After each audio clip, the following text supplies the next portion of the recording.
Hello everyone, welcome back to my channel. My name is Shivani Jha.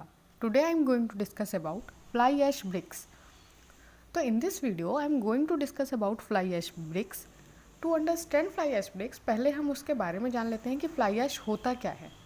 तो आज की इस वीडियो में हम फ्लाई ऐश के बारे में पढ़ेंगे कि फ्लाई ऐश क्या होता है, इसके ब्रिक्स कैसे बनते हैं, ये हार्मफुल हैं हमारे लिए या नहीं है, क्या एडवांटेजेस हैं, क्या डिसएडवांटेजेस हैं, क्या इसका मैन्युफैक्चरिंग प्रोसेस है, इन सब के बारे में आज हम डिस्कस करेंगे। तो first is what is fly ash bricks. तो फ्लाई ऐश ब्रिक्स क्या होता है, जो थर्मल पावर स्टेशन जो होते हैं वहाँ पे कोल को जलाया जाता है, बर्न किया जाता है ताकि वो हीट प्रोड्यूस करे, हीट एनर्जी को, और जो ये हीट एनर्जी होता है ये कन्वर्ट होता है इलेक्ट्रिकल पावर में। ठीक है, एक बार फिर से देख लेते हैं। जो थर्मल पावर स्टेशन होता है वहाँ पे कोल को जलाया जाता है और वो कोल जब जलता है तो वो हीट एनर्जी प्रोड्यूस करता है एंड इस हीट एनर्जी को हम इलेक्ट्रिकल पावर में कन्वर्ट करते हैं। और उसके बाद जो हमारा रेजिड्यू बच जाता है, जो हमारा कंबशन होता है कोल का, ठीक है, उसके बाद जो हमारा रेजिड्यू रह जाता है, फाइन पार्टिकल्स जो उसके रह जाते हैं, उसी को हम फ्लाई ऐश कहते हैं। जो फ्लाई ऐश होते हैं इसमें टॉक्सिक मेटल होते हैं like nickel, zinc, lead, cadmium, chromium, mercury, arsenic etcetera, ऐसे इस टाइप के कुछ टॉक्सिक मेटल्स होते हैं। ये मेटल जो है इनकी वजह से नेगेटिव इफेक्ट होता है ह्यूमन हेल्थ पे, लैंड्स पे, प्लांट्स पे। जब भी फ्लाई ऐश सेटल हो जाता है किसी प्लांट या क्रॉप पे, तो इसकी वजह से क्या हो जाता है वहाँ पे, मतलब वो प्लांट बढ़ नहीं पाता। जैसे अगर क्रॉप पे सेटल हो गए फ्लाई ऐश जाके, तो वहाँ की जो यील्डिंग है मतलब वो बहुत कम हो जाती है। ये यील्डिंग प्रोसेस को कम कर देता है। अगर हमारा फ्लाई ऐश सपोज़ किसी फर्टाइल लैंड पे जाके सेटल हो गया है, तो वहाँ पे वो उस मिट्टी को इनफर्टाइल कर देता है धीरे धीरे। तो ये जो फ्लाई ऐश है इसकी वजह से बहुत सारे नेगेटिव इफेक्ट आते हैं, बिकॉज इसमें मेटल्स होते हैं जो कि जिनकी वजह से ये नेगेटिव इफेक्ट आते हैं। अब ये तो था हमारा कि क्या कहते हैं ह्यूमन हेल्थ एंड प्लांट्स वगैरह पे। ये एयर भी पॉल्यूट करता है। अगर जब कंबशन हुआ हमारा वहाँ पे, जो हमारे फाइन पार्टिकल्स रह गए वो तो हवा में भी उड़ेंगे, अगर विंड चली तो वो एयर पॉल्यूट कर देगा। वो हवा में उड़ के किसी पानी में जाके किसी पॉन्ड्स या रिवर अगर आसपास है उसमें अगर मिलेंगे तो वाटर पॉल्यूट कर देगा। इसकी वजह से रेस्पिरेटरी प्रॉब्लम्स भी होता है। अगर हम इसको इनहेल कर लेते हैं इस एयर को, तो इसकी वजह से हमारा रेस्पिरेटरी प्रॉब्लम भी होता है। सॉइल पोल्यूशन भी होता है, जहाँ पे चला जाता है वहाँ पे सॉइल पोल्यूट कर देता है। मतलब इसमें जो नेगेटिव मेटल्स होता है, टॉक्सिक मेटल्स होते हैं, वो पॉल्यूट कर देते हैं। तो इन सारी प्रॉब्लम्स को ओवरकम करने के लिए, ये जितनी भी प्रॉब्लम्स हैं इनको ओवरकम करने के लिए बहुत सारे रिसर्चेस हुए हैं, जिसमें से एक क्या फ्लाई ऐश ब्रिक है। मतलब हम फ्लाई ऐश का ऐसा क्या करें कि हमारे नेगेटिव इफेक्ट ना भी डालें और इनका कुछ यूज़ भी हो जाए। तो इन सारी प्रॉब्लम्स को दूर करने के लिए इसमें फ्लाई ऐश एक ब्रिक जो है, ये रिसर्च में देखा गया कि इसको हम बनाएंगे तो ये सारी प्रॉब्लम्स हमारी कम हो सकती हैं। लेकिन हमने अभी ऊपर डिस्कस किया कि हमारा फ्लाई ऐश जो है वो हार्मफुल मटेरियल है। तो क्या ये क्रिएट करेगा कि कोई harmful effect on human health? अगर हम इस ब्रिक्स से घर बना लें तो क्या ये हमारा ह्यूमन हेल्थ पे कुछ हार्मफुल इफेक्ट वो करेगा? तो एक रिसर्च हुआ था conducted by national science foundation in USA. तो उन्होंने वहाँ पे कंडक्ट किया था कि जो हमारा फ्लाई ऐश ब्रिक है वो कोई कैसा भी मरकरी एमिट नहीं करता है एट ऑल। ठीक है।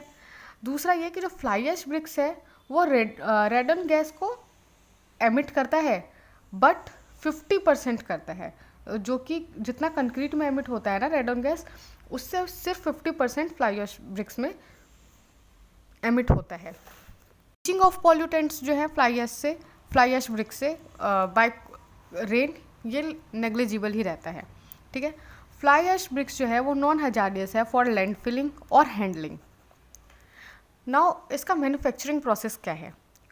तो मैन्युफैक्चरिंग प्रोसेस में fly ash plus sand stone dust plus cement and lime plus gypsum plus water. तो इसमें ये रॉ मटेरियल्स हैं इसके। फ्लाई ऐश इसमें 50 to 80% होता है, सैंड या स्टोन डस्ट होता है जो कि 20 to 40% होता है, सीमेंट और लाइम होता है जो कि 5 to 30% होता है, एंड जिप्सम होता है वो 2 to 15% होता है, एंड वाटर हमें जितनी भी रिक्वायरमेंट है।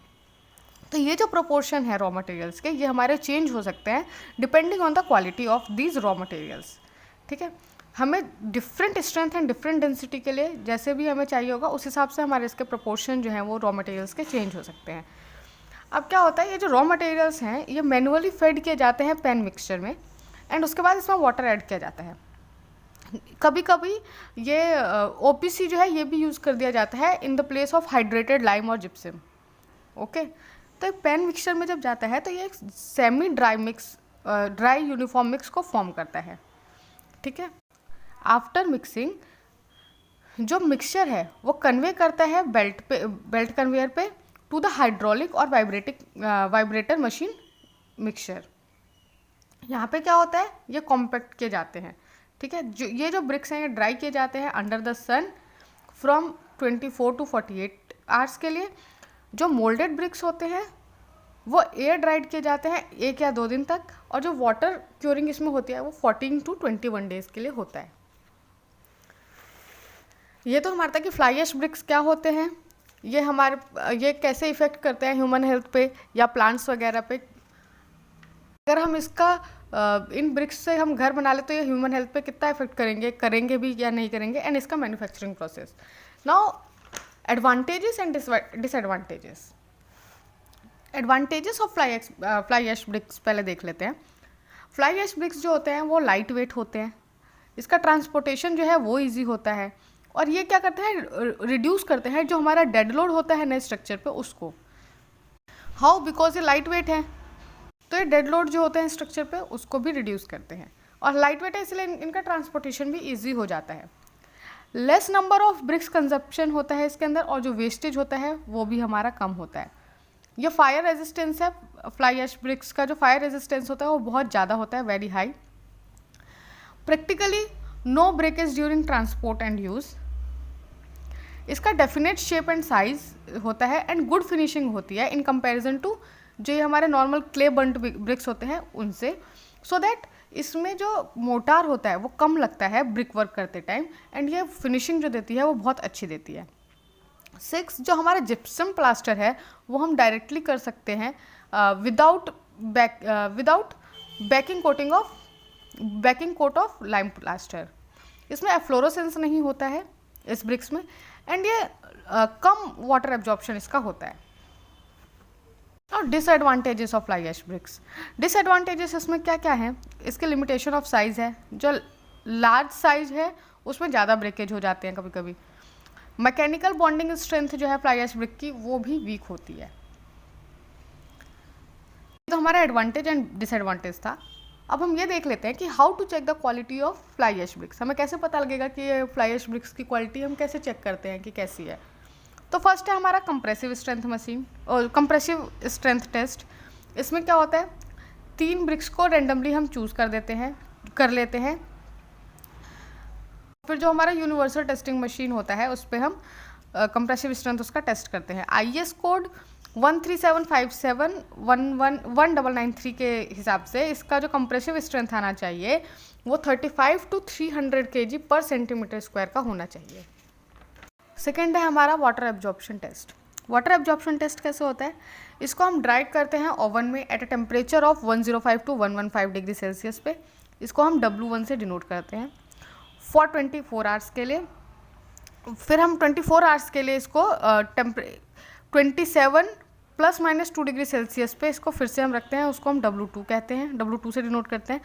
And water absorption percentage by weight कैसे निकालते हैं हम, W2 - W1 divided by W1 × 100। जो एवरेज ऑफ 3 ब्रिक्स होगा उसको हम लेते हैं। तो वाटर एब्जॉर्प्शन टेस्ट जो होता है इसमें वाटर एब्जॉर्प्शन कितना आना चाहिए फ्लाई ऐश ब्रिक्स का, वो है 15% to 20%।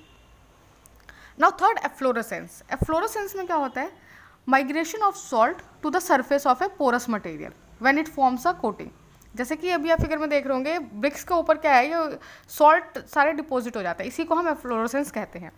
ब्रिक को क्या होता है, इमर्स किया जाता है इन वाटर 2.5 सेंटीमीटर डेप्थ में, और उसके बाद इसी प्रोसेस से हम एफ्लोरोसेंस टेस्ट करते हैं। अगर 0% आया तो दैट इज़ नील, अगर 10% आया तो उसको हम स्लाइट कहते हैं, 10 to 50% आया तो मॉडरेट, एंड 50% से ज़्यादा आया तो उसको हम सीवियर कंडीशन कहते हैं। तो जनरली मॉडरेट अगर हमारा आ जाता है 10 to 15% एफ्लोरोसेंस तो हम उस ब्रिक को IS कोड के हिसाब से ओके कर देते हैं कि हाँ ठीक है, ये मॉडरेट वाला ब्रिक्स हम यूज़ कर सकते हैं।